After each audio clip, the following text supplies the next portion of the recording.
الحمد لله رب العالمين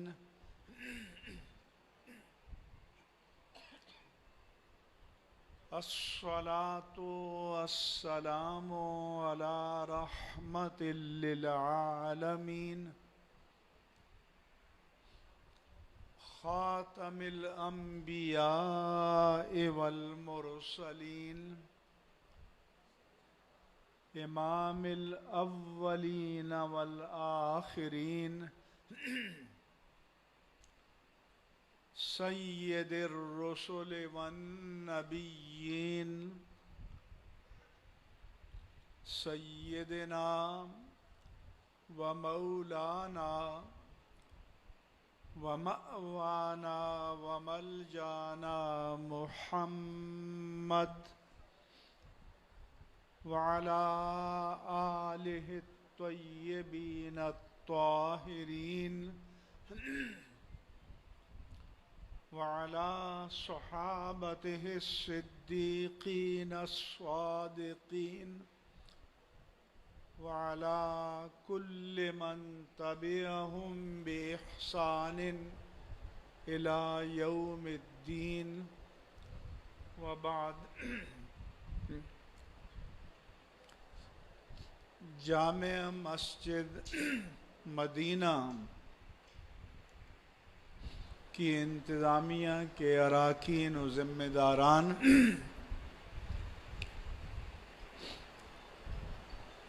اور جامع مسجد مدینہ و مدرسہ جامعہ گلزار مدینہ کے بانی اور محتمم علامہ مفتی محمد رفیع الرحمن نورانی صاحب،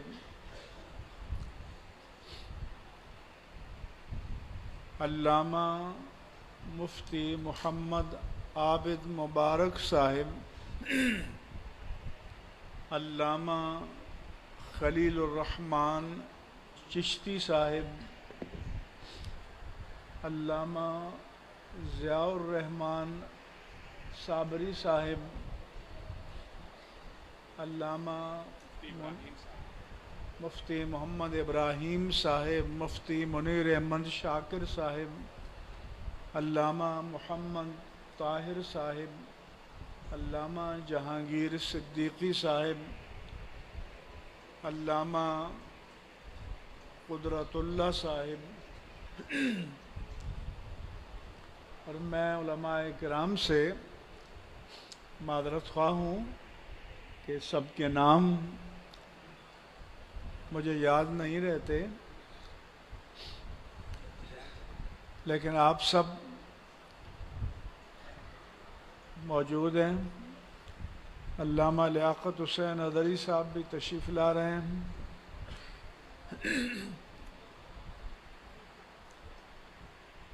آپ تمام اکابر علماء کبار، سربراہان مدارس، ائمہ و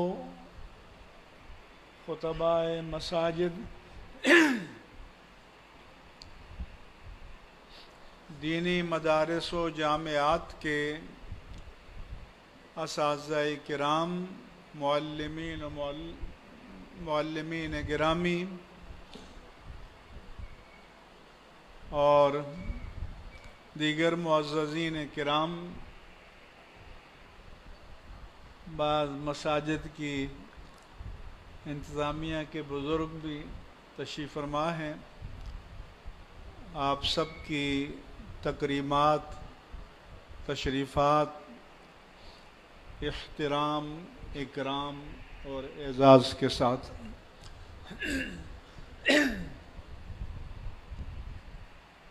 آپ نے مجھ سے پہلے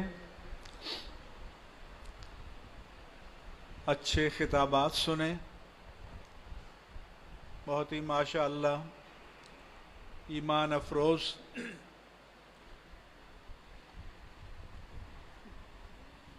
میں چند گزارشات پیش کروں گا۔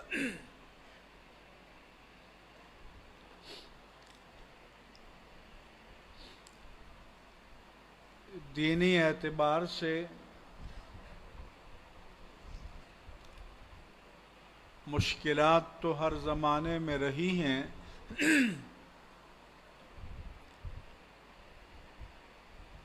لیکن موجودہ دور میں ان کی نوعیت بدل بھی گئی ہے اور زیادہ سنگین ہو گئی ہے۔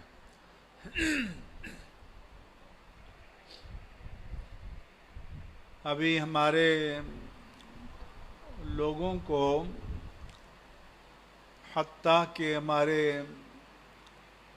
علماء کو بھی پوری طرح احساس نہیں ہے کہ ایسا ماحول پیدا کیا جا رہا ہے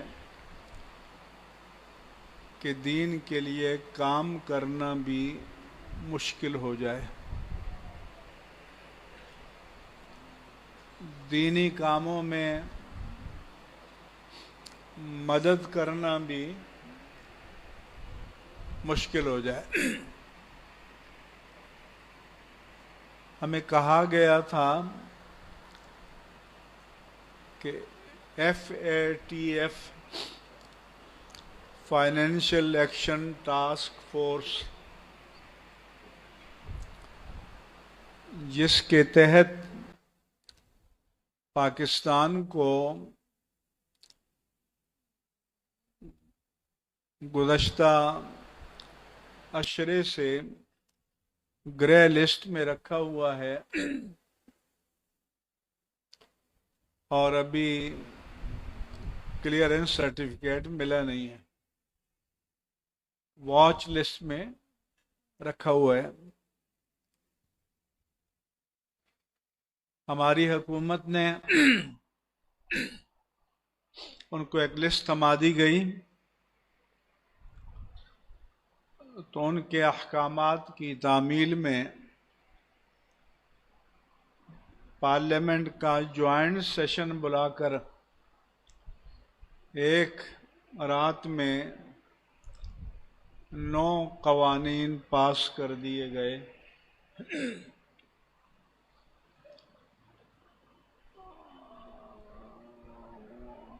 بنیادی طور پر کہا گیا تھا کہ یہ مسئلہ منی لانڈرنگ کا ہے۔ منی لانڈرنگ آج کل بین الاقوامی اصطلاح ہے جس کے معنی ہے کہ غیر قانونی طور پر ملک سے پیسہ باہر بھیجنا یا بیرون ملک سے ملک کے اندر لانا۔ تو ہم نے سمجھا کہ شاید کوئی ان کی لسٹ شائع کی جا رہی ہو، لیکن اس کے بطن سے جو برآمد ہوا تو وقف ایکٹ برآمد ہوا۔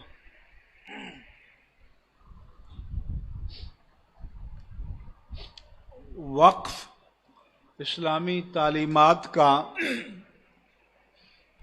مسلمہ ادارہ ہے۔ اس ملک میں پورے آج کا جو بر صغیر پاک و ہند بنگلہ دیش تک ہے، انگریزوں کی حکومت تھی، تب بھی وقف موجود تھے اور انگریزوں نے باقی قوانین تو بدلے، اینگلو سیکسن لا بنایا لیکن مسلم پرسنل لا یا مسلمانوں کے جو احوال شخصیہ ہیں ان کو نہیں چھیڑا کہ نکاح کے مسائل، طلاق کے مسائل، وراثت کے مسائل، وصیت کے مسائل، وقف کے مسائل، یہ قوانین اسلام کے مطابق رہے۔ اس میں انہوں نے ٹانگ نہیں اڑائی۔ اس کے لیے انہوں نے قوانین بنائے، لیکن مسخ نہیں کیا۔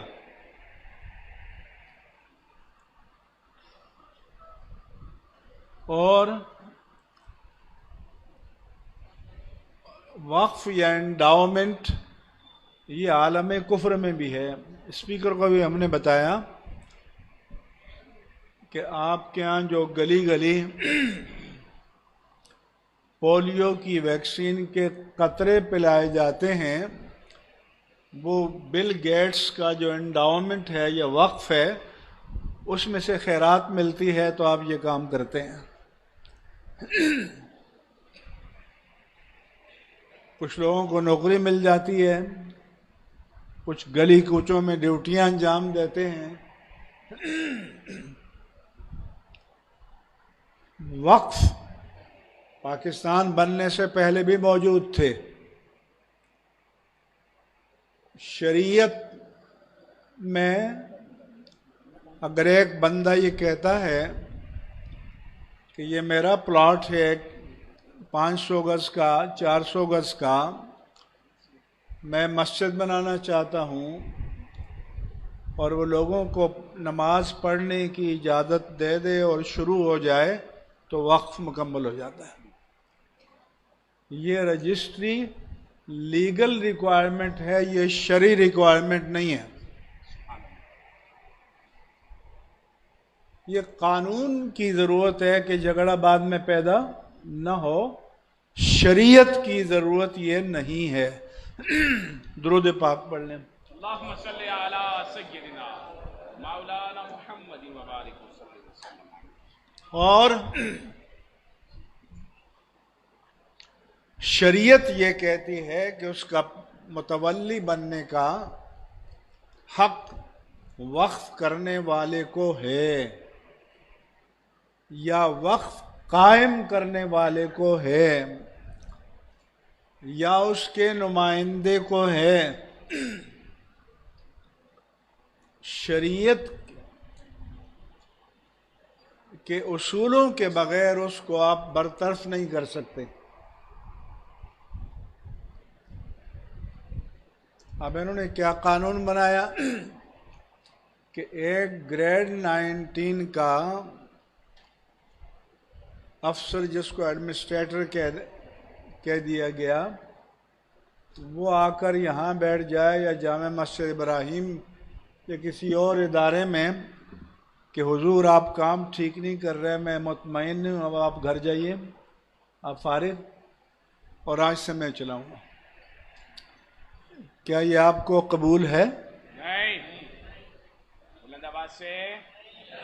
کیا مسلمانوں کو یہ قبول ہے؟ نہیں۔ تو بنیادی مسئلہ یہ ہے۔ پھر اس کو کہا گیا کہ وہ اونرشپ اس کو مل جائے گی۔ وقف تو بندے کی ملکیت سے نکل کر اللہ کی ملکیت میں چلا جاتا ہے۔ بندہ اس کا نگران ہوتا ہے، بندہ اس کا منتظم ہوتا ہے۔ یہ مساجد کی انتظامیہ کے لوگ بھی اپنے آپ کو مالک نہ سمجھیں، خادم سمجھیں، خدمت گزار سمجھیں۔ مالک اللہ تعالیٰ ہے وقف کا۔ وقف میں چیز بندے کی اونرشپ سے نکل جاتی ہے اور اللہ پاک کی ملکیت میں چلی جاتی ہے، پھر اللہ کا نمائندہ بن کر بندے اس کا نظام چلاتے ہیں۔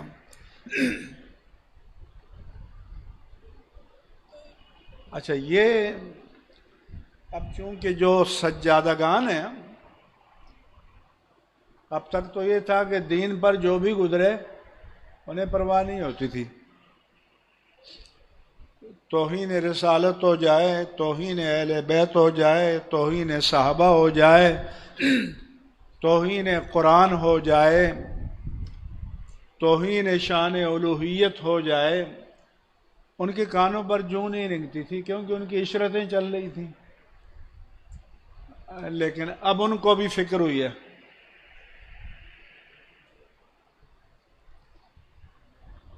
کہ اگر اس طرح چلتا رہا اور کوئی یہ نہ سمجھے گری تھی جس پہ کل بجلی میرا ہی آشیاں کیوں ہو، جب ایک زنجیر بیڑیاں تیار کر لی جاتی ہیں وہ کبھی بھی کسی کی گردن میں فٹ ہو جاتی ہیں۔ مثلا مشرف صاحب نے نیب کا قانون بنایا تھا زرداری نواز کے لیے، پھر زرداری دور آیا، اس نے کہا اس کو بدل دو، تو نواز لوگوں نے کہا اس کو رگڑا لگ رہا ہے تو ان کو لگنے دو، باری ان کی۔ پھر جب نواز لیگ کا دور آیا تو انہوں نے کہا بدلو، زرداری نے کہا ان کو رگڑا لگ رہا ہے تو لگنے دو۔ آج کل وہ پی ٹی آئی والے کہتے ہیں ان کو رگڑا لگنا ہے تو لگنے دو، بدلنا ہے تو آئندہ کے لیے ہمارے لیے۔ یہ جو آپ کہتے ہیں نا کہ ہم بیٹھے تھے اور رہنے والوں مانگ رہے تھے، تو وہ کہہ رہے تھے جو رعایت آپ اپنے لیے مانگ رہے ہیں تو پیچھے سے دے دو، لیکن ایک دوسرے کی دشمنی میں نہیں دیں گے تو اگلے کی باری بھی آ جائے گی۔ سو ہمارا کام یہ ہے کہ دینی اقدار کی حفاظت کرنا، دینی مراکز کی حفاظت کرنا، بے شک مساجد کی حفاظت کرنا۔ انشاءاللہ کیا روئے زمین پر مساجد نہیں ہیں؟ بولو۔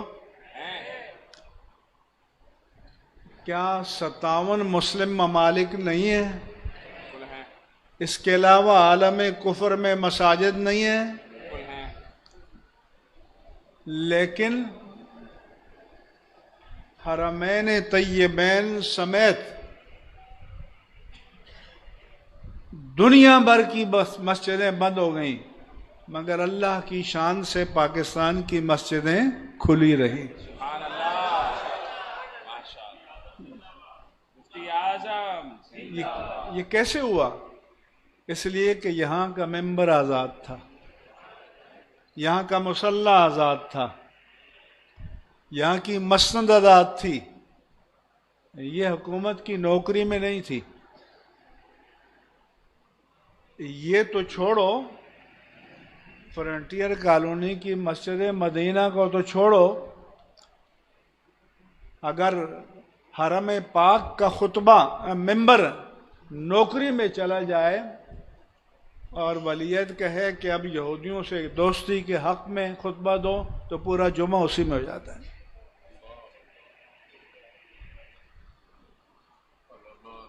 یہاں کوئی ایسی فرمائش کر سکتا ہے؟ نہیں، ہاں؟ تو یہ دین کے مراکز ہیں۔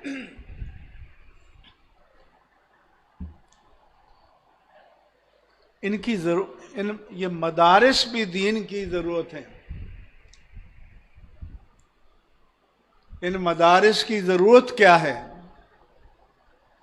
کہ اللہ نے قرآن میں فرمایا وَمَا كَانَ الْمُؤْمِنُونَ لِيَنْفِرُوا كَافَّةً،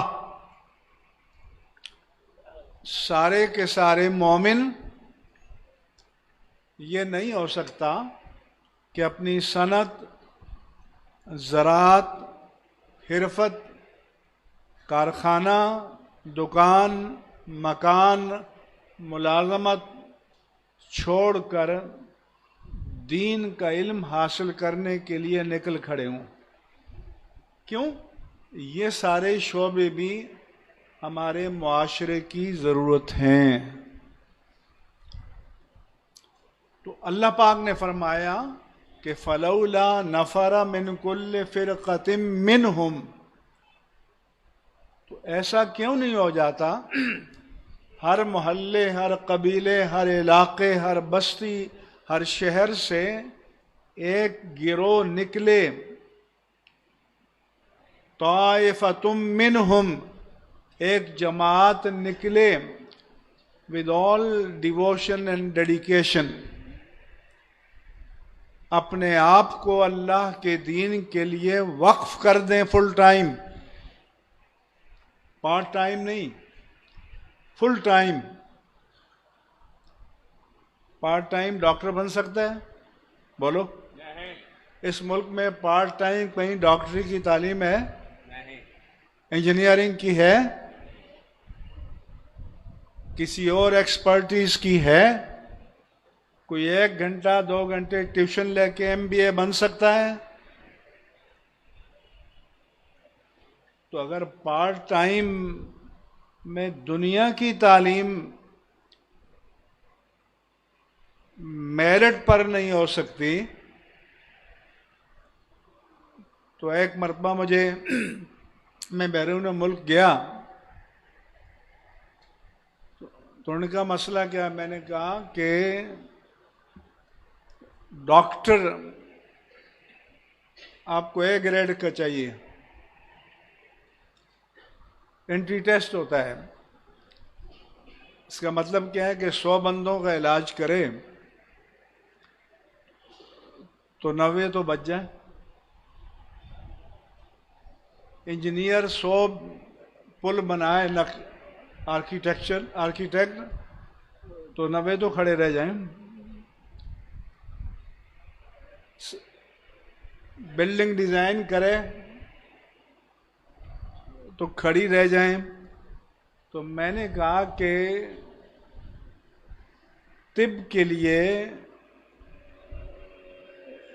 بلڈنگ کے لیے، عمارت کے لیے، اکاؤنٹنسی کے لیے، مینجمنٹ کے لیے تو آپ 2 4 5 10% کا مارجن دے سکتے ہیں، دین کے لیے تو 100% ہونا چاہیے۔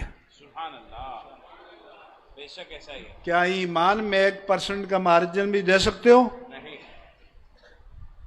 تو پرفیکٹ بننے کے لیے فل ٹائم چاہیے۔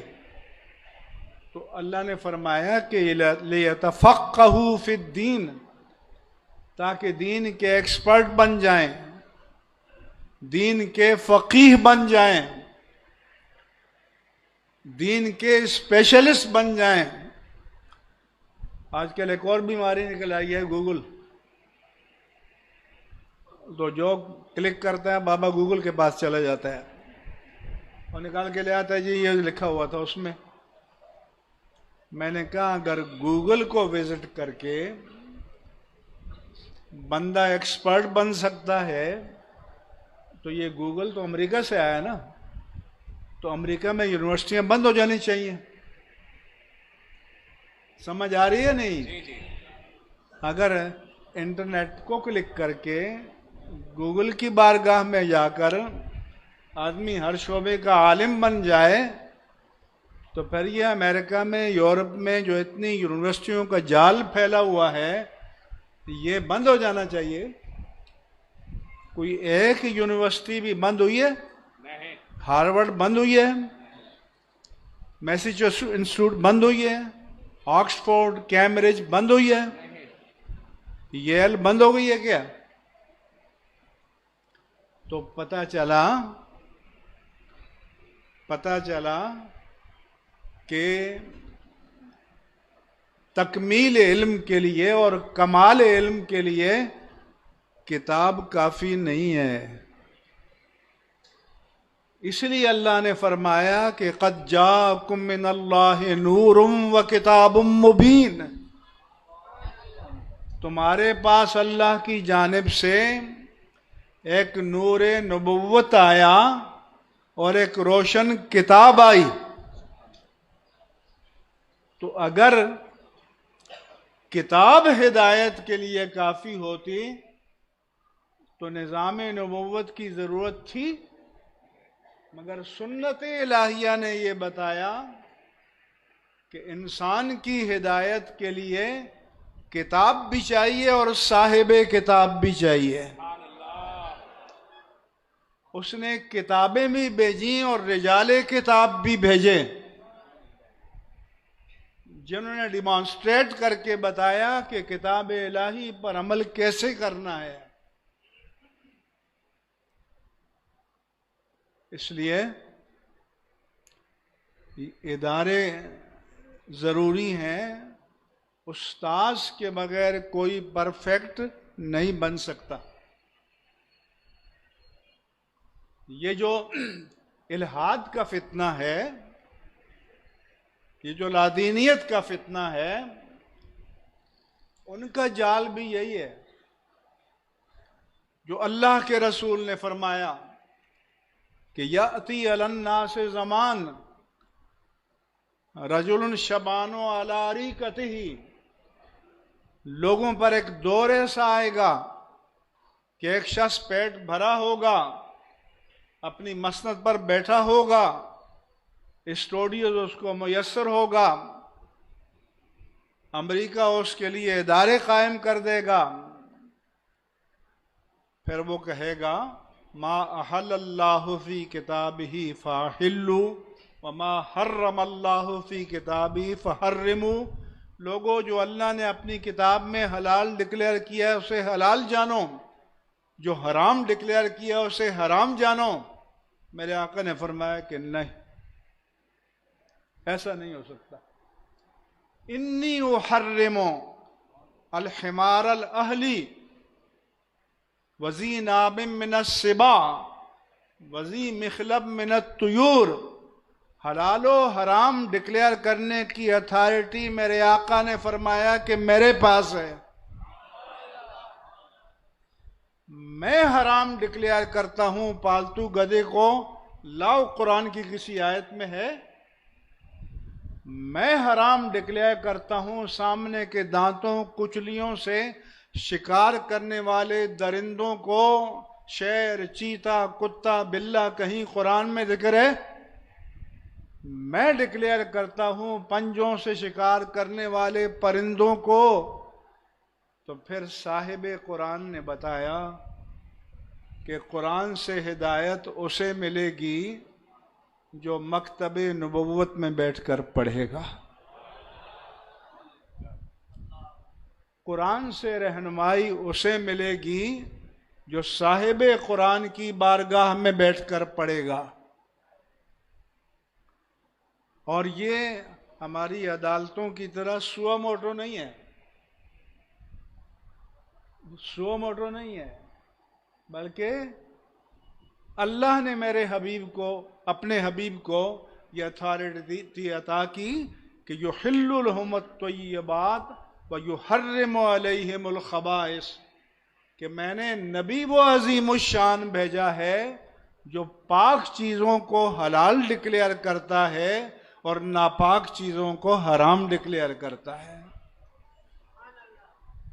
اس کے ساتھ آپ کو جڑ کے رہنا پڑے گا. تو پھر کتاب کو حدیث کی روشنی میں پڑھنا پڑے گا. پھر کتاب کی تفسیر حدیث کی روشنی میں پڑھنی پڑے گی. یہ نہیں ہوگا کہ اسکالر کہے گا کہ میرے خیال میں اس کا مطلب یہ ہے. اس لیے جو فکر مسلط کی جا رہی ہے وہ یہ ہے. تو دین کو بچانے کے لیے ان اداروں کا قیام ضروری ہے، ان مدارس کا قیام ضروری ہے، اور پورے معاشرے کی ذمہ داری ہے کہ ان اداروں کا بوجھ اپنے ذمے لیں. میں ایک جگہ گیا، سردی کا موسم تھا، کہ طلباء ہیں، لحاف رضائیاں نہیں ہیں. میں نے کہا یہ ہزاروں کا مجمع ہے، ہر ایک کی جیب میں 2 موبائل رکھے ہوئے ہیں، تو ان کو ڈوب مرنا چاہیے. اگر تمہارے 4 بچے ہیں اور تم 4 رضائیاں خرید سکتے ہو تو 5ویں کسی اللہ کے بندے کے لیے بھی خریدو. اگر تمہارے 6 بچے ہیں اور ان کا پیٹ پال سکتے ہو تو ایک اللہ کے دین کے طالب علم کی ذمہ داری بھی اپنے سر لو. اس لیے یہ سب مسلمانوں کی اجتماعی ذمہ داری ہے کہ ان مدارس کے کفیل بن جائیں، گارنٹر بن جائیں، ان کے محافظ بن جائیں. اور جب ہم آپ سے کہیں کہ آئیے میدان میں، اب ان کی حفاظت کی ضرورت ہے، تو پھر میدان میں نکل آئیں. کیا خیال ہے؟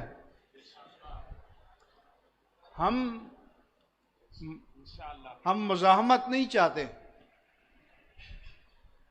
اللہ کے رسول کا فرمان ہے کہ لا تتمنوا لقاء العدو،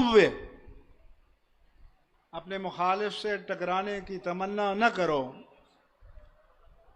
ہم نہیں چاہتے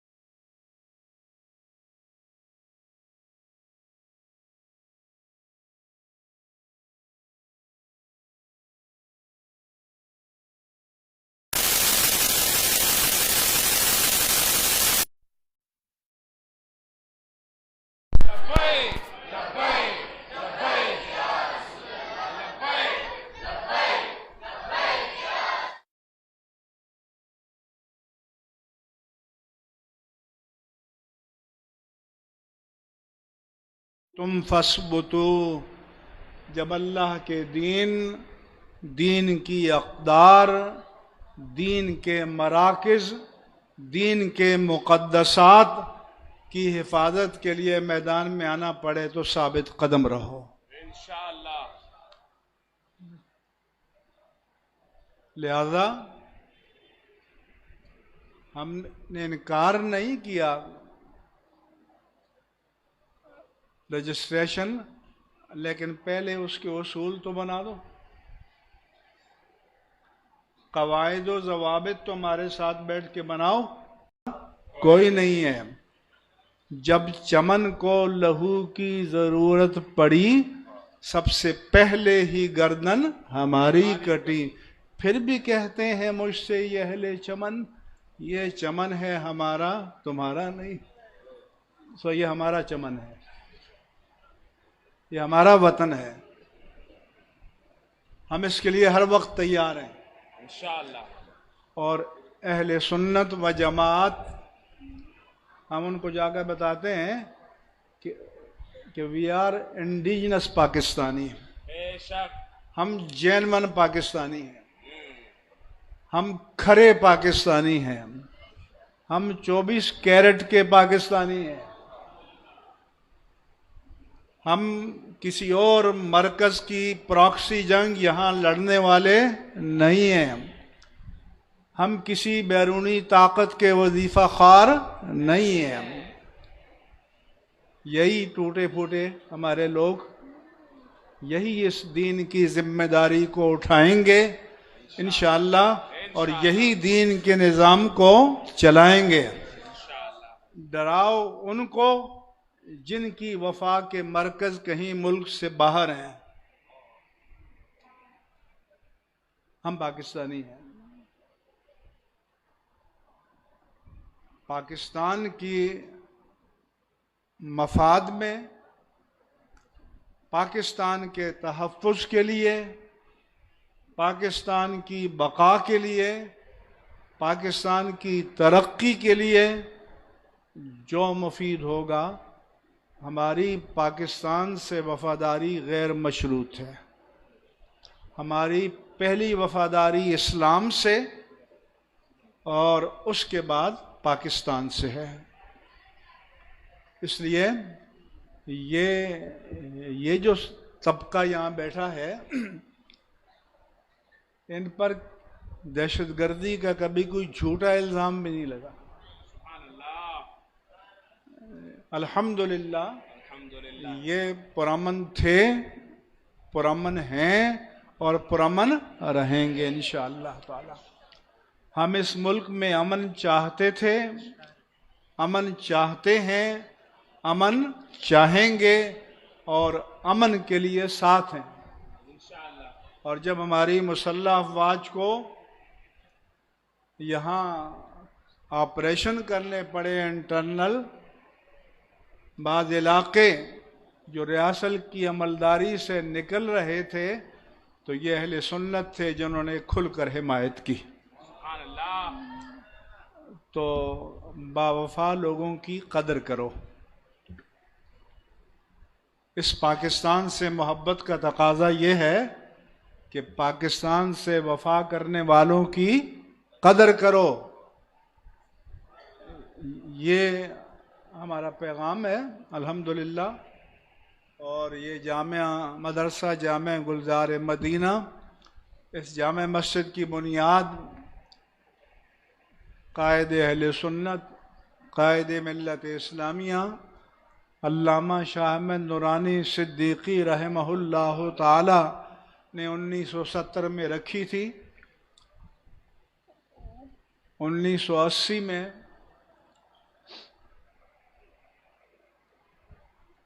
کچھ گڑبڑ والے آ گئے، لیکن 1990 میں اہل سنت و جماعت نے اس مرکز کو سنبھالا۔ 2000 سے ہمارے علامہ مفتی رفیع الرحمن نورانی کی قیادت میں یہ چل رہا ہے، اور انشاءاللہ تا قیامت چلتا رہے گا۔ انشاءاللہ یہ مرکز تا قیامت شاد و آباد رہے گا، اور اسے ہمیشہ شاد و آباد رہنا چاہیے۔ ہمارا پیغام محبت ہے جہاں تک پہنچے، اور ہمارا پیغام امن ہے، سلامتی ہے، عافیت ہے، اور دو نمبری ہمیں آتی نہیں ہے۔ جو کہتے ہیں اس پر قائم رہتے ہیں، جو کہتے ہیں وہی ہمارے دل میں ہوتا ہے۔ الحمدللہ ہمارا ظاہر اور باطن ایک ہے، اور مومن کا ظاہر اور باطن ایک ہوتا ہے۔ اللہ تعالی ہمیں ایمان کامل پر زندگی دے، اور اسی پر ہمیں خاتمہ نصیب فرمائے۔ وما علیہ الا البلاغ المبین۔